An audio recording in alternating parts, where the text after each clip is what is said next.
Oke, baik, Pak Tito Welerubun, sebagai keluarga dari Kepala Ohoi Dangarat, Kecamatan Kebesar Utara Barat, Kabupaten Maluku Tenggara, Ibu Rosmia Rada yang baru dilantik oleh Bupati Maluku Tenggara tanggal 5 September 2020 kemarin. Ini ada laporan dari sekelompok masyarakat di Ohoi Dangarat. Kira-kira Bapak sebagai keluarga melihat hal ini bagaimana? Oke. Baik, terima kasih buat teman-teman pers. Yang pertama perlu saya klarifikasi. Ya. Masyarakat itu adalah sebagian dari warga negara Indonesia berdomisili di Kecamatan Kebesar Utara Barat, Desa Dangarat. Ya. Tetapi kita lihat, memang itu aspirasi.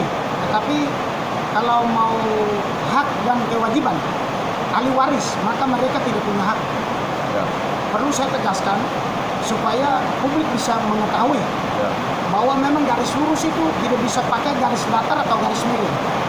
Yang pertama, bahwa proses ini berjalan sesuai dengan pentahapan perda. Sehingga di tempat ini perlu saya klarifikasi bahwa proses yang kami jalan sebenarnya. Ada beberapa permasalahan yang disampaikan, seperti ijazah palsu, kawin keluar. Itu bukan kewenangan saya, tetapi kewenangan proses pentahapan tadi. Tapi menurut saya bahwa semua dokumen persyaratan untuk yang bersangkutan, proses ke definitif itu sudah memenuhi prosedur hukum yang berlaku di daerah Kabupaten Maluku Tenggara maupun hukum positif. Oke, mungkin Bapak bisa jelaskan bagaimana sampai proses Kepala Ohoi Dangarat yang sudah berdiri sendiri terpisah daripada Ohoi Fa, itu BSO-nya yang memproses dan mengeluarkan rekomendasi penetapan, bukan dari melibatkan BSO dari Ohoi Dangarat sendiri, Pak? Baik. Ini perlu kita mengetahui dulu. Penempatan tugas atau lembaga OHOI. Contoh BSO. BSO di KEI ini itu ada di kampung-kampung, ada di marga-marga. Tetapi disitulah mayoritas marga Rada. Nah, Rada itu ada Muslim, ada Kristen. Nah, yang banyak berdomisili di FA, OHOI orang kaya. Begitu. Nah, sesuai dengan pentahapan itu, maka sebenarnya kita tidak lihat dari sisi itu. Tapi jumlah BSO yang mendukung usulan dari Ringkoi. Itu. Kalau menurut saya itu teknis. Teknis yang mungkin kita sebagai manusia mau cari istilahnya untuk penghalang. Nah, tapi kita mengerti. Dan kami keluarga tetap menghargai itu. Tetapi kami proses. Dan selama proses itu sudah sesuai dengan koridor mekanisme yang ada. Oke, mungkin bisa dijelaskan soal keluhan dari mantan pejabat Ohoi Dangarat bahwa di dalam berkas dokumen yang diusulkan kepada pemerintah Kabupaten Maluku Tenggara untuk pelantikan Kepala Ohoi Dangarat Ibu Rosmia Rada, itu ada dugaan pemalsuan tanda tangan mantan pejabat Kepala Ohoi Dangarat sendiri. Mungkin bisa dijelaskan. Baik, terima kasih. Jadi kebetulan saya melekat dalam proses administrasi. Dan saya selalu tanya, yang tanda tangan itu siapa? Pejabat itu sendiri. Kalau pejabat bohong orang kaya, kan tidak masuk akal. Orang kaya juga tidak bisa mendukung dengan proses penipuan. Betul. Tapi itu beliau sendiri yang tanda tangan waktu itu. Jadi saya proses ini memang saya teliti. Karena ini negara hukum. Jangan sampai kita cacat di satu pentahapan. Untuk itu maka mungkin dengan sendirinya beliau sudah lupa. Tetapi kalaupun itu hak beliau bahwa mau proses silakan. Tetapi beliau harus ingat bahwa saksi mata dan orang kaya itu adalah salah satu lembaga adat yang terkuat. Mungkin itu yang orang kaya di mana, Pak? Orang kaya FA. Bukan di Dangarat, Pak? Dangarat itu kan dusun.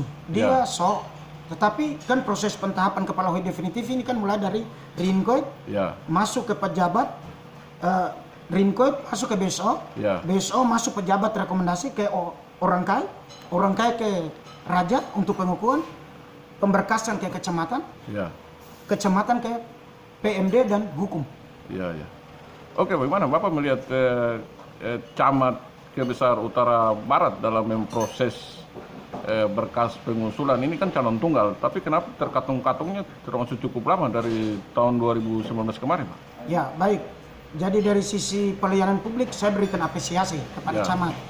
Nah, cuma kita di sini masih kultur budaya. Ya. Nah, karena camat juga melaksanakan tugas, tetapi pada prinsipnya belum menemukan satu pola, sehingga berdampaknya di situ. Ya. Padahal sebenarnya kecil. Kalau kita orang kaya kan gampang, door to door saja. Ya. Kita pilih saja yang inti lalu kita duduk. Nah, selama ini itu khusus untuk camat. Yang kedua, buat BSO. Ya. BSO ini pun harus kita boboti pengetahuan agar mereka juga punya produk aturan atau SDM sehingga tidak perlu ditakuti atau ditipu oleh sejarah-sejarah. Mereka berdasarkan apa yang mereka tahu. Nah, itu. Nah, jadi memang prosesnya agak sedikit lambat. Terus kita juga pada saat proses itu kan kita mengalami COVID-19. Jadi bagi saya tidak masalah untuk pentahapan tetap jalan. Dan tepat pada saat tanggal 5 itu kan sudah dilantik. Kami dengar informasi bahwa saat proses pelantikan kemarin di kantor Bupati Maluku Tenggara, Camat Kebesar Utara Barat diusir oleh Sekretaris Daerah Kabupaten Maluku Tenggara. Untuk diusir memang saya cuma dengar cerita. Ya. Saya dengar cerita, tetapi camat tidak hadir. Ditunjuk Secam. Karena saya sempat masuk, saya lihat Secam. Ya. Tapi saya tanya kenapa tidak ada camat. Kehadiran camat bilang camat masih di luar. Oh iya. Oke, bagaimana upaya dari pihak keluarga dalam memfasilitasi hal ini? Apalagi ini kan sudah kepala OHOI-nya sudah dilantik definitif, minimal ada serah terima jabatan dari kepala OHOI definitif, dari mantan pejabat kepala OHOI Dangerat kepada kepala OHOI definitif dalam rangka pelaksanaan tugas-tugas pemerintahan yang ada di OHOI. Baik. Jadi kalau sesuai prosedur pemerintahan, maka acara serah terima itu sangat penting untuk pergantian jabatan. Saya sebagai keluarga, saya sudah hubungi camat. Tetapi camat bilang nanti yang berapa kemarin dilantik itu serah terima secara kolektif. Itu yang pertama. Yang kedua, mengingat kondisi Kantimas di OHOI masing-masing.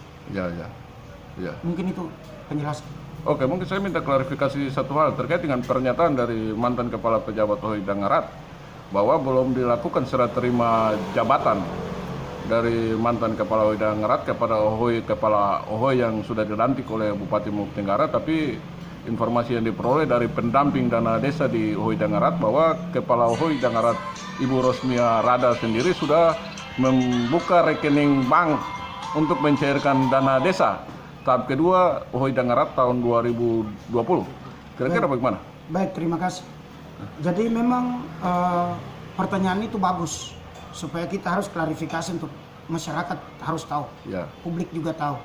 Sebelum Kades definitif melangkah itu, saya sudah koordinasi dengan camat.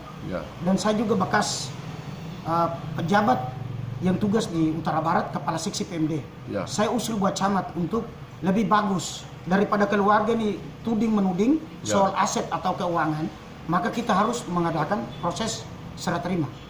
Tapi tadi alasan camat. Nah, itu yang pertama. Yang kedua soal pencairan. Saya juga koordinasi dengan camat. Dan dokumen keuangan untuk proses itu dana OHOI, belanja OHOI, itu terlampir di bawah dan camat tanda tangan. Yang tadi ada sebut pendamping desa dan mereka sudah berproses. Berarti bagaimana? Sedangkan SP2D-nya dipegang oleh mantan pejabat bersama CAP. Dipegang oleh mantan pejabat OHOI Dangerat, lalu SP2D-nya diterbitkan yang baru ya? Jadi perlu diklarifikasi bahwa pergantian pejabat itu kan detik menit bisa. Begitu juga dengan de facto de jure dokumen yang dia miliki di bawah. Karena mental kita di sini, tadi sempat saya ada bicara dengan Pak Oce. Mental pejabat di sini kalau betul gentleman maka serahkan. Secara de facto de jure tanggal 5 itu kan sudah definitif ada. Betul. Tapi kita kan ada pihak-pihak yang berikan pembusukan sehingga mengganggu. Nah, setelah proses pentahapan dana tahap 2 cair, maka itu kewenangannya camat. Dan camat membuat rekomendasi dan mereka sudah proses. Berarti Camat Kebesar Utara Barat memberikan rekomendasi kepada Kepala Ohoi yang baru dilantik oleh Bupati Mountain Tenggara untuk mencairkan dana desa tahap 2 di Ohoi Dangerat. Benar sekali. Ya. Betul. Oke, mungkin terakhir harapan Bapak kepada warga masyarakat yang ada di Ohoi Dangerat dan FA terkait dengan proses yang sudah selesai ini, ya minimal mari bergandengan tangan untuk bersama-sama membangun Ohoi Dangerat dan Ohoi FA untuk lebih baik ke depan. Baik, terima kasih. Jadi harapan saya, Ya. ada yang bilang bahwa saya ini orang Uat, tapi saya ini orang Indonesia. Ya. Yang saya tinggal di Uat. Ya. Tapi tujuan dan tenaga saya ini harus mengabdi kepada negara. Ya. Untuk itu maka saya harapkan kepada masyarakat khusus Dangerat itu tolong tenang, kita menerima proses ini. Ya. Dan kami akan dari keluarga pada saat proses syukuran nanti, Ya. kami akan membuat silaturahmi. Ya.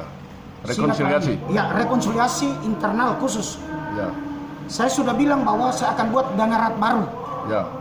Dangerat baru itu berarti semua komponen saya akan masukkan. Ya. Saya libatkan. Ya. Itu yang pertama. Yang kedua, saya menghimbau juga buat saya saudara di Dangerat, jangan dengar yang di luar. Ya. Yang di luar itu kontribusinya di luar. Ya. Tapi jelek kita yang di sini. Ya. Istilah orang kayak bilang ain ya ain, hutan me mafun, manutan me ini telur. Ya. Nah kita di sini jaga kekompakan adat itu. Ya. Nah, yang saya menyesal tidak perlu kita dengar yang lain. Kita semua keluarga, cuma mereka tidak sempat datang Ya. untuk kita diskusi. Betul. Sehingga kegiatan proses ini baik dan kampung itu baik. Ya. Jangan dengar mereka sehingga buat kita di kampung itu pecah belah. Ya. Itu mungkin harapan dari saya mewakili keluarga untuk bisa menyampaikan kepada dua Ohoi itu. Ya. Mari kita kembali rekonsiliasi untuk saya punya istilah Dangerat baru. Ya. Mungkin itu saja harapan saya untuk saudara-saudara saya di sana. Oke, mantap.